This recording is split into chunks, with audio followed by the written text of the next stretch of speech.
장사한 지 사흘 만에 죽은 자 가운데서 다시 살아나시며 사도신경에서 이렇게 고백하고 있습니다. 우리 성도님들은 어떤 결말을 좋은 결말이다 이렇게 생각하십니까?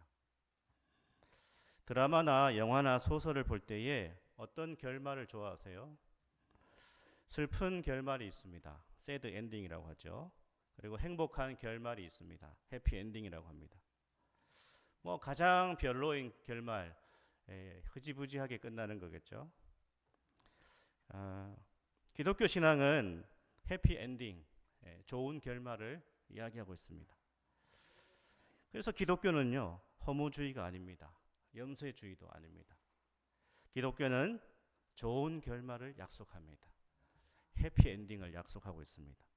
여기에 우리의 소망이 있는 거죠. 이야기의 마지막이 해피 엔딩이다. 우리가 영화를 보건 소설을 읽건 마지막이 해피 엔딩이라는 것을 알면 중간에 아무리 공포스러운 것이 나타나고 중간에 아무리 힘든 일이 있어도 너무 염려하지 않습니다. 너무 두려워하지 않습니다. 절망하지 않습니다. 왜냐? 결말을 알기 때문에. 결말이 해피엔딩인데 중간에 이상한 일이 벌어지거나 중간에 어려운 일이 만난다고 해서 그렇게 염려하거나 좌절할 것이 없다라는 것입니다. 예수님의 부활은 우리가 좋은 결말을 맞이하게 될 것이다 라고 약속하고 있다는 것이죠. 우리는 점점 내려가는 인생이 아니라 점점 올라가는 인생입니다. 아멘. 이것이 바로 예수님의 부활이라는 것이죠. 예수님의 부활은 역사상 가장 놀랍고 영광스러운 사건이다라고 가르치고 있습니다. 예수님의 부활은 예수님의 십자가의 대속과 더불어 기독교의 가장 중요한 신앙, 이 신앙의 기초가 바로 예수님의 십자가와 부활이다. 그래서 예수님의 십자가와 부활을 부정하면 기독교는 지탱될 수가 없다. 둘 중에 하나라도 부인되면, 부정되면 기독교는 무너지는 것입니다. 그래서 우리는 복음이란 무엇인가? 예수님의 십자가와 부활입니다. 아멘. 이것이 복음이라는 것이죠. 오늘 고린도전서 15장 14절과 17절은 이렇게 말씀하고 있는데 우리가 같이 한번 다시 읽어보겠습니다. 그리스도께서 만일 다시 살아나지 못하셨으면 우리가 전파하는 것도 헛것이요 또 너희 믿음도 헛것이며 그리스도께서 다시 살아나신 일이 없으면 너희의 믿음도 헛되고 너희가 여전히 죄 가운데 있을 것이요. 아멘. 예수님의 부활이 없다면, 아니 부활이 가짜였다면 우리의 모든 것이 다 허무한 것이다. 헛된 것이다. 그래서 부활은 우리의 신앙에서 가장 중요하고 반드시 입술과 삶으로 고백되어야 된다. 나는 예수님의 부활하심을 믿습니다. 저는 예수님의 부활하심의 능력을 경험하며 살아가기를 원합니다. 아멘. 그래서 이 사도신경은요, 예수님의 십자가를 가르친 후에 그분의 부활을 믿고 고백해라 이렇게 가르치고 있습니다. 장사한 지 사흘 만에 죽은 자 가운데서 다시 살아나셨다. 이것을 고백해라, 믿어라 그렇게 합니다. 그래서 오늘 우리가 예수님의 부활과 관련해서 집중해야 될 것을 두 가지로 한번 살펴보고자 합니다. 하나는 예수님의 부활이고 또 하나는 그 부활이 우리에게 어떠한 의미가 있는가라는 것이죠. 첫 번째는 예수님은 죽음에서 부활하셨다. 어디에서요? 죽음에서 부활하셨다. 예수님의 부활은 예수님이 죽음을 이기셨다라는 것을 보여주면서 동시에 이 예수님께서 하나님의 아들이심을 드러내신 사건이라는 것이죠.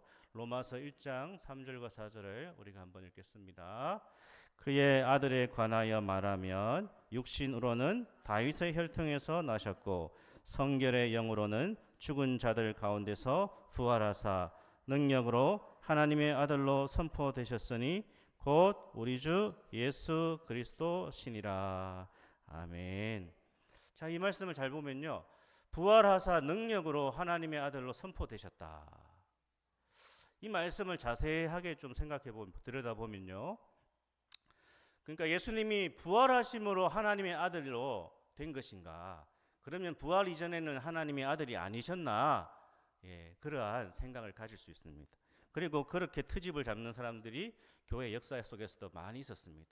아니, 이 말씀을 보니까 그러면 예수님은 부활 이전에는 하나님의 아들이 아니었나? 그렇게 생각했다라는 것이죠. 하지만 이 말씀은 예수님이 부활하기 이전에는 그냥 인간이었다가 부활 이후에 신이 되었다, 그런 뜻이 아니라 예수님이 죽음에서 부활하심으로 당신이 하나님 아들 되심을 만천하에 드러내셨다, 그런 의미입니다. 그러니까 예수님은 분명 하나님의 아들이셨고 죽음에서 실제적으로 부활하셨다라는 것입니다. 우리는 이 사실을 고백하고 믿는 것이죠. 이 당시에 예수님 당시에 1세기에 부활에 대해서 여러 가지 의심들이 있었습니다. 몇 가지를 한번 살펴보면요. 1세기 당시 부활에 관한 여러 의심들이 있는데 첫 번째가 기절설이라는 것이 있습니다. 기절설. 예수님이 십자가에서 죽으신 것이 아니라 뭐 했다고요? 기절한 거다. 그래가지고 잠깐 기절해 있었는데 그 로마 병사들이 다 가고 나서 다시 깨어나가지고 십자가에서 내려와서 살아갔다, 이렇게 이제 주장하는 거예요. 그래서 기절설이라고 합니다. 부활은 꾸며낸 것이다, 이렇게 주장하는 것이죠. 예수님 실제로 안 죽었어, 기절했어, 그냥, 이렇게 주장하는 겁니다. 그러나 이 기절설을 우리가 받아들일 수 없는 것은 우리가 복음서를 통해 볼 때에 예수님은 십자가에 달려 뭐를 다 쏟아주셨다고 되어 있죠? 물과 피를 다 쏟으셨다. 그리고 누가복음을 기록한 누가는 의사였습니다. 닥터. 의사였던 누가는 분명하게 예수님을 향해서, 십자가 예수님을 향해서 그의 시신이다, 시체다, 죽으셨다라고 누가복음 23장 52절과 55절에서 그렇게 기록하고 있습니다. 그러니까 이 기절설은 타당하지 않다라는 것이죠. 두 번째가 이런 주장이 있습니다. 예수님 부활이 가짜다, 혼동설이라는 것이 있습니다. 혼동. 이건 뭔가요? 이제 예수님의 시신을 만나러 간 그 여자들과 제자들이 새벽에 갔습니다. 새벽에 가가지고 어떻습니까? 새벽에 가니까 비몽사몽이에요. 그래서 무덤을 잘못 찾아갔다라는 거예요. 예수님이 죽어서 장사 지낸 그 무덤이 아니라 엉뚱한 무덤에 간 것이다. 그래서 부활은 가짜다, 이렇게 주장했다라는 것입니다. 그런데 이 주장도 근거가 없는 것이 예수님의 무덤은 공동묘지가 아니었다라는 거예요. 예수님의 시신이 묻힌 곳은 개인 묘지였다라는 것입니다. 그래서 잘못 찾았을 가능성이 없다라는 거예요. 우리가 공동묘지 같은 데 가가지고 아니 우리 가족 중에 돌아가신 분의 그 묘지를 찾으려면 굉장히 어려울 수도 있겠죠. 하지만 개인 묘에 예수님이 그 시신이 안치되었기 때문에 이 주장은 근거가 없다. 그리고 부활하신 예수님은 제자들 12제자뿐 아니라 오늘 고린도전서에도 나오죠. 15장 5절과 6절에 있습니다. 뭐라고 기록하죠? 우리 성경을 한번 볼까요? 고린도전서 15장 5절 6절을 한번 읽어보겠습니다. 게바에게 보이시고 후에 12제자에게와 그 후에 500여 형제에게 일시에 보이셨나니 그 중에 지금까지 대다수는 살아있고 어떤 사람은 잠들었으며. 아멘. 그러니까 예수님이 부활하신 이후에 12제자만 부활하신 예수님을 만났다는 것이 아니라 수백 명이 부활하신 예수님을 목격했다라는 것입니다. 그러니까 이 혼동설이라는 것도 잘못되었다는 것이죠. 받아들일 수 없다라는 것입니다. 마지막으로 도난설이라는 것이 있습니다. 도난설. 예수님의 시체를 제자들이 훔쳐갔다라는 거예요. 그래놓고는 제자들이 가짜 뉴스를 퍼뜨렸다는 것입니다. 예수님 부활하셨다. 그런데 이 가짜 뉴스는 예수님의 제자들이 퍼뜨린 것이 아니라 마태복음 28장에 보면 대제사장들이 어떻게요? 가짜 뉴스를 만들어서 퍼뜨렸습니다. 마태복음 28장 13절에 그 내용이 나옵니다. 예수님의 시신은 3일 동안 로마 군인들이 아주 철통방위를 했다는 거예요. 그러니까 훔쳐갈 수가 없어요. 그건 불가능한 일입니다. 마태복음 27장 62절 이하에 보면 3일 동안 철통방어를 했다는 거예요. 그런데 또 요한복음에 보면요, 예수님의 시신이 없어졌는데 예수님의 시신을 감싸던 세마포가 어떻게 되어 있습니까? 한쪽에 개켜 있었더라. 그러니까 머리를 두른 그 부분과 몸을 두른 그 세마포가 그대로, 그러니까 몸만 쏙 빠져나가는 식으로 있었다라는 거예요. 요한복음에 보면. 그러니까 누가 시신을 훔쳐갈 때 그런 식으로 훔쳐가는 건 없습니다. 그러니까 이 도난설도 말이 안 된다는 것이죠. 예수님은 십자가에서 죽으시고 3일 만에 부활하셨습니다. 아멘. 우리는 이것을 믿어야 된다는 것이죠. 이 예수님이 죽음을 이기시고 부활하셨다는 것을 성경에서 분명하게 가르치고 사도신경이 우리에게 가르치고 있고 우리가 고백하는 것이죠. 무엇보다도 이 우리에게 닥치는 이 죽음은요, 죄의 결과다. 그렇게 성경에서 가르칩니다. 죄는 죽음을 가져오고 또 그 죄인은 구원받지 못합니다. 이것이 성경에서 가르치는 것입니다. 그러나 예수님의 부활하심으로 죄의 문제가 해결되고 우리는 구원을 받습니다. 예수 그리스도를 믿음으로 나의 모든 죄가 해결되고 나는 하나님의 자녀가 되고 구원받음을 우리는 믿습니다. 왜냐? 부활하신 예수님은 죄와 죽음을 정복하셨다라는 거예요. 특별히 이 죽음은요, 모든 인류를 두렵게 하는 것이죠. 죽음은 우리를 위축시킵니다. 죽음을 극복한 인간이 인류 역사 이래 아무도 없죠. 오직 예수님만이 죽음을 정복했습니다. 죽음 앞에는 모두가 연약한 자가 됩니다. 죽음 앞에는 모두가 무기력한 자가 됩니다. 젊은 나이도 마찬가지고요. 좋은 직업을 가지고 있어도 마찬가지입니다.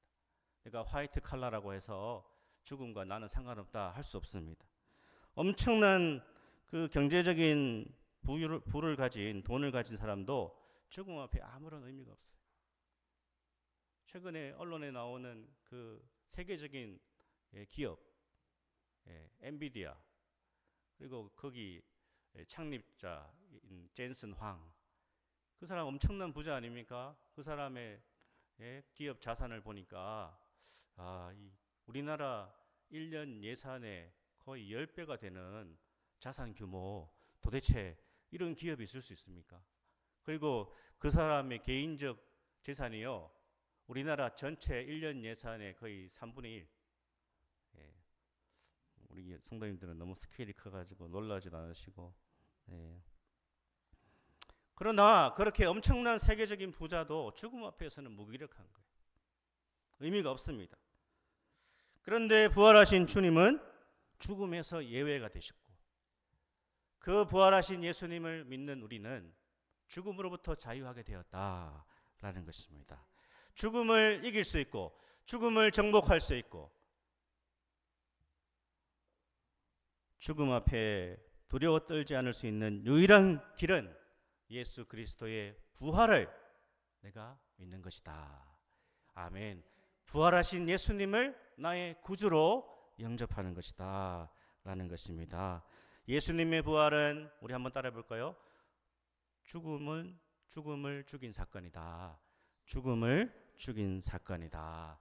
아멘. 부활하심으로 죽음이 죽어버렸다는 거예요. 죽음이 이제 끝이 났다는 거예요. 죽음이 아무런 능력을 발할 수 없게 되었다. 우리는 예수님의 부활, 죽음에서 부활하신 예수님을 믿습니다 라는 것입니다.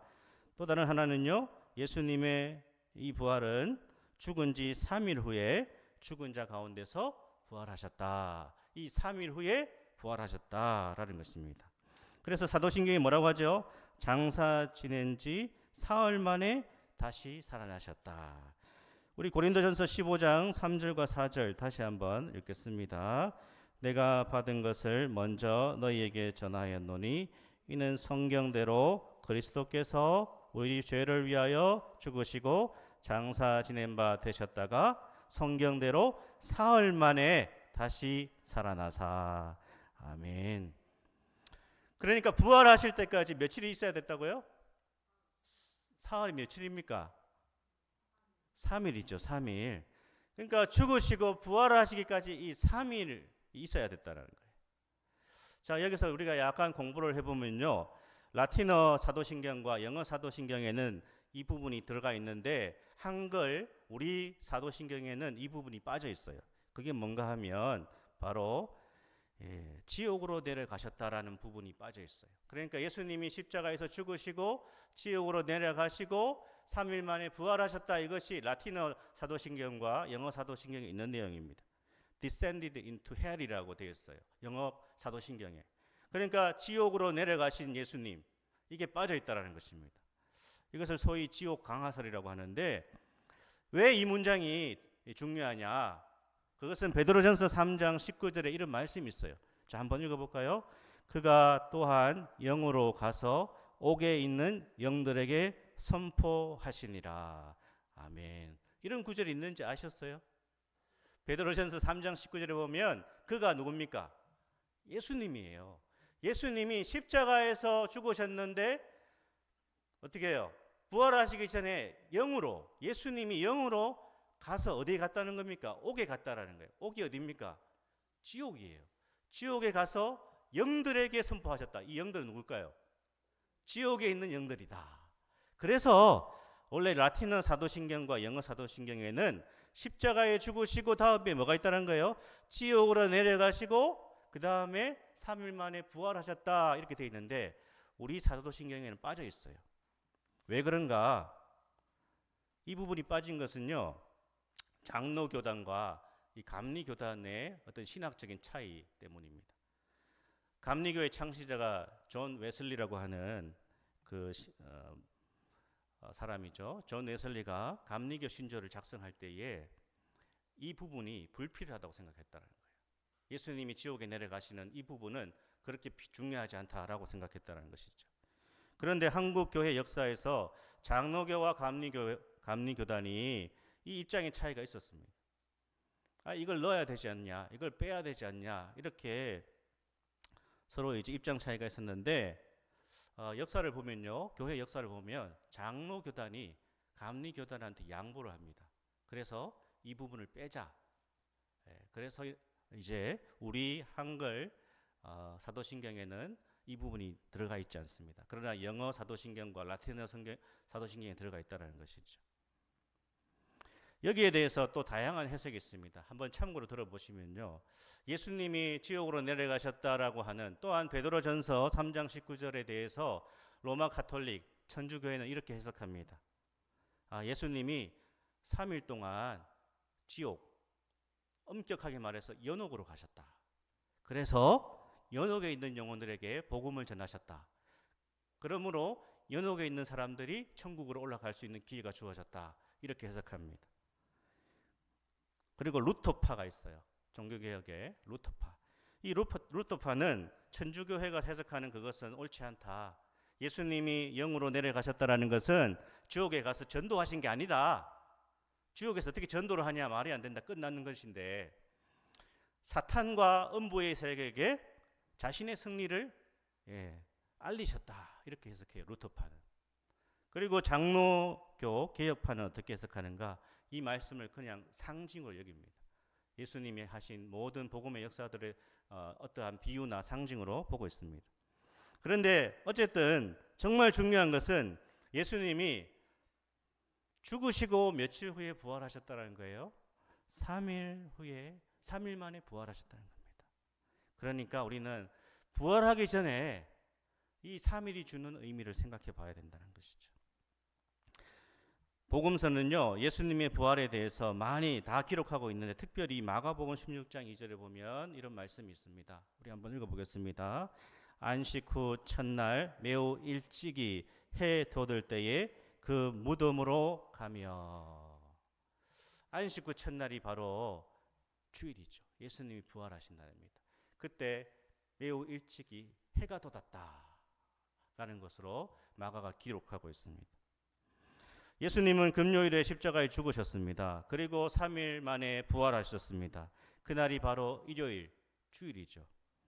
이 부활의 찬란한 아침은 예수님이 죽고 3일 만에 찾아왔다. 우리는 이 부활을 믿고 고백하는데, 그렇다면 이 3일이 우리에게 주는 의미가 무엇인가? 우리가 견뎌야 되는 3일이 있다라는 것이에요. 이 3일이 누군가에게는 정말 3일일 수도 있고, 누군가에게는 3년이 될 수도 있고요, 또 누군가에게는 30년이 될 수도 있습니다. 중요한 것은요, 3일이 지나야 된다. 3일, 내 인생의 3일, 이 3일을 어떻게 보낼 것인가? 더 적극적인 믿음과 더 적극적인 섬김과 더 적극적인 사랑으로 이 3일을 보내야 된다라는 거예요. 예수님은 마지막에도 어떻게 하셨어요? 십자가에서도 영혼을 구원하셨고요, 또 영혼을 돌보셨습니다. 십자가에 달린 한편 강도에게 복음을 전하셨습니다. 마지막까지. 그리고 육신의 어머니 마리아를 부탁하셨고, 죽으신 후 3일 동안 이 각 교파의 교단의 해석이 어떨지라도 어쨌든 영들에게 복음을 전하셨다. 주님의 모든 생애는 복음을 위한 삶이었다. 섬기시고 사랑하시고, 그렇게 주님께서 자신의 모든 생애를 들으셨다는 것이에요. 그러니까 예수님은 가장 비천한 이 3일 동안 저 지옥으로 내려가는 것 같은 그러한 순간에도 영혼을 위해서 자신을 드리셨다는 거예요. 그렇게 3일을 보내셨다는 것입니다. 내려가는 순간이 있다는 거예요. 우리는 성경에서 이렇게 자신의 인생이 내려가는 순간을 어떻게 보내는가, 많은 경우들을 보게 됩니다. 대표적으로 요셉이죠. 요셉은요, 비참하게 나락으로 떨어지는 인생의 3일이 있었다는 거예요. 그 3일이 언제입니까? 요셉이 형들에게 미움을 받아 죽음의 구덩이에 떨어질 때가 요셉에게 3일이었습니다. 그리고 요셉은 보디발의 집에 종살이를 해야 했습니다. 요셉의 3일입니다. 그의 인생의 3일이에요. 마지막에는 억울하게 감옥에까지 가게 됩니다. 요셉 인생의 3일입니다. 하지만 요셉은 그곳에서도, 그 감옥에서도 섬기는 삶을 살았습니다. 어떻게 해요? 이 감옥 안에 있는 많은 정치범들을 도와준 것이죠. 또 술 맡은 관원장을 도와주지 않습니까? 그런데 그 술 맡은 관원장이 요셉을 잊어버리죠. 요셉은 크게 실망도 하고 억울했을 수도 있습니다. 하지만 요셉은 자신의 인생의 3일, 성경에서 창세기 40장에서는 만 2년이라고 하죠. 만 2년이 될 때까지 그 시간을 믿음으로 보냈다라는 것입니다. 믿음으로 견뎠다는 것이. 그러니까 요셉은 자기 인생의 이 3일, 저 지옥으로 떨어진 것 같은 그 3일을 원망으로 보내지 않았다라는 거예요. 원망으로 보내지 않았다. 그는 그곳에서 그 힘든 시간에요, 자기 자신을 잃어버리지 않았습니다. 믿음을 잃어버리지 않았습니다. 자기 인생을 한탄하고 좌절하고 절망하는 가운데 그 시간을 보내지 않았다라는 것입니다. 요셉은요, 그 어두운 3일 동안, 인생의 3일 동안 하나님과 함께하는 삶을 살았다. 그래서 성경은 뭐라고 하죠? 요셉이 형통한 삶을 살았다라고 말씀하고 있습니다. 그러니까 하나님께서 요셉을 부활시키는, 요셉을 다시 살리시는, 애굽의 총리까지 올라가게 하시는 그 자리로 올라갈 때까지 요셉 인생의 긴 그 어둠의 3일, 그 3일을 요셉이 믿음으로 견디고 섬기는 삶을 살아갈 때에 주님께서 그의 인생을 부활시켜 주셨다라는 것입니다. 사랑하는 성도 여러분, 우리에게도 지옥으로 내려가는 것 같은 그러한 3일이 있을 수 있다는 거예요. 우리 인생에도 실패처럼 보이는 순간이 있습니다. 그렇죠. 참 노력해도 성과가 없고요. 또 내가 이렇게 살아가는 때도 내가 이렇게 정말 헌신하는데도 아무도 알아주지 않을 그때가 있습니다. 그러나 중요한 것은요, 그 낮아지는 때, 그 고난의 때, 일이 잘 풀리지 않는 때, 그때도 믿음의 사람들은요, 원망하고 한숨 짓고 그렇게 인생을 비관적으로 살아서는 안 된다는 것입니다. 우리가 가장 정말 비천한 자리에 있을지라도 이 3일 동안 복음을 위하여서 자신을 들이신 예수님처럼 우리도 그 자리에서 믿음으로 인내하며 끝까지 섬기는 삶을 살아가야 된다라는 것입니다. 때로 인생이요, 가로막혀 있습니다. 옴짝달싹 못하게 될 때가 있습니다. 어떻게 해야 됩니까? 우리 믿음의 사람들이요, 그렇게 사방이 가로막혀 있을 때에 그것을 푸는 길은 기본으로 돌아가는 것입니다. 기본으로 돌아가는 것이죠. 정말 인생이 헝클어진 실타래 같이 복잡해질 때가 있습니다. 그런데 우리 그리스도인들이 자꾸 다른 길을 찾아 나서는 안 된다는 거예요. 다른 길을 찾다가 더 헤맬 수 있습니다. 우리는 그 모든 인생에 꼬인 것들과 막힌 것들과 그 모든 것들을 푸는 것은 하나님의 방법으로 가야 된다라는 것입니다. 어떻게 해야 됩니까? 하나님의 관계부터 제대로 돼야 됩니다. 하나님과의 관계부터 바로 서야 되고요. 신앙의 가장 중요한 자세를 바로 해야 된다는 거예요. 바로 예배입니다. 하나님 말씀 앞에 바로 서는 겁니다. 기도 생활이 회복되는 거예요. 그것이 인생의 실타래를 푸는 길이에요. 사방이 막혔을 때에 그 막힌 것이 뚫어지는 비결은 다른 데 있는 것이 아닙니다. 가장 기본적인 것으로 돌아갈 때에 모든 것이 제자리로 돌아가고 풀릴 줄 믿습니다. 아멘. 정말 우리가 새로워지고 이 부활의 능력과 예수님이 부활하신 이 부활의 능력을 우리가 믿기만 하는 것이 아니라 그 부활의 능력을 체험하며 살아가는 것이 무엇인가? 내가 저 지옥으로 내려가는 것 같은 그 3일을 어떻게 내가 믿음으로 받아들이는가? 그리고 그 3일을 어떻게 내가 믿음으로 견디느냐? 거기에 따라서 결정된다는 것입니다.